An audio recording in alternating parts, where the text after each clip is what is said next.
अगर आपने अभी तक हमारा चैनल सब्सक्राइब नहीं किया तो अभी सब्सक्राइब करें और बेल आइकॉन को क्लिक करके हमारी लेटेस्ट वीडियोस के बारे में अपडेट जानें।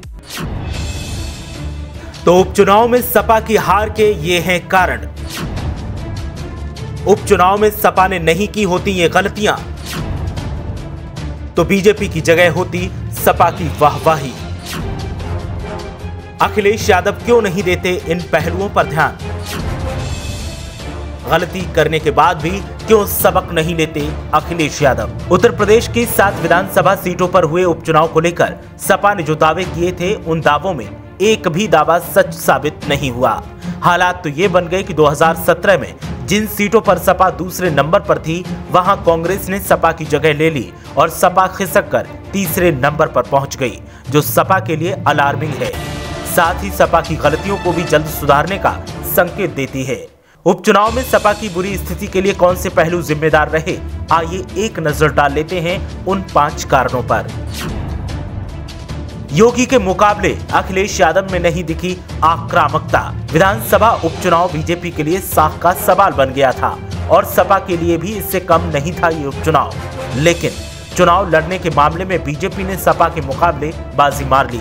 अखिलेश यादव जहां सिर्फ सोशल मीडिया के सहारे कटाक्ष करते रहे, वहीं योगी आदित्यनाथ खुद सीएम होते हुए भी उपचुनाव में जनसभाएं करते दिखे और जनता से सीधा संवाद किया, जिससे बीजेपी का वोट बैंक तो कम हुआ लेकिन साथ में रहा और सपा सिर्फ बीजेपी के वोट बैंक में सेंध लगाने का दावा करती रही।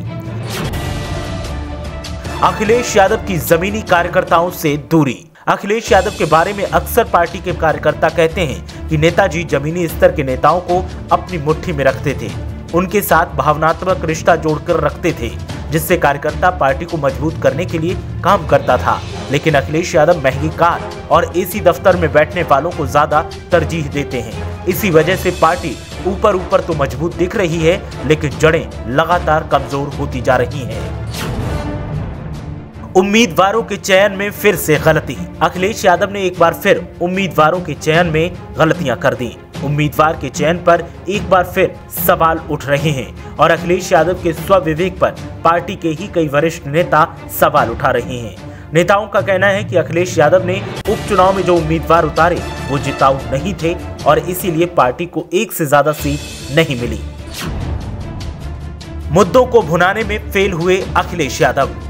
अखिलेश यादव को कई मौकों पर नेताजी मुलायम सिंह यादव ने सरकार में रहते हुए नसीहत दी थी, तो कई मौकों पर पार्टी के ही कद्दावर नेता सलाह देते नजर आए कि असल मुद्दों पर खुलकर बोलना और मैदान में आना जरूरी है।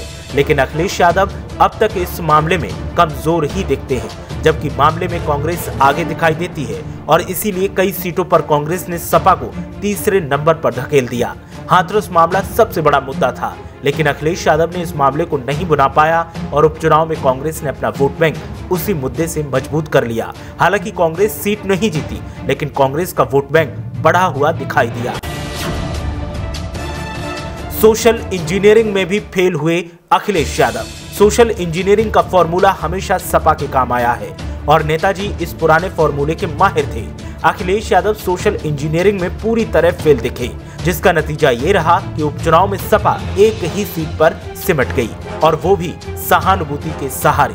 अखिलेश यादव को इसलिए इस पहलू पर ध्यान देना होगा, वरना 2022 में कमजोरी और बढ़ जाएगी। सपा उपचुनाव में अगर सिर्फ एक सीट पर ही जीती तो इसके पीछे ये 5 कारण बेहद अहम हैं। अगर अखिलेश यादव ने इन पहलुओं पर काम किया होता तो सपा कम से कम 2 और सीटें अपने नाम कर सकती थी, लेकिन ऐसा दिखा नहीं और अखिलेश यादव ने भी अपनी आदतों में सुधार नहीं किया। हालात अगर यही रहे तो फिर 2022 में सत्ता की सेज तक पहुंचने का सपना सपा के लिए सपना ही रह जाएगा और पार्टी के नेताओं को अगर ऐसा लगा कि हालात यही रहेंगे तो फिर नेताओं का पलायन भी देखने को मिलेगा। ब्यूरो रिपोर्ट, मीडिया हलचल।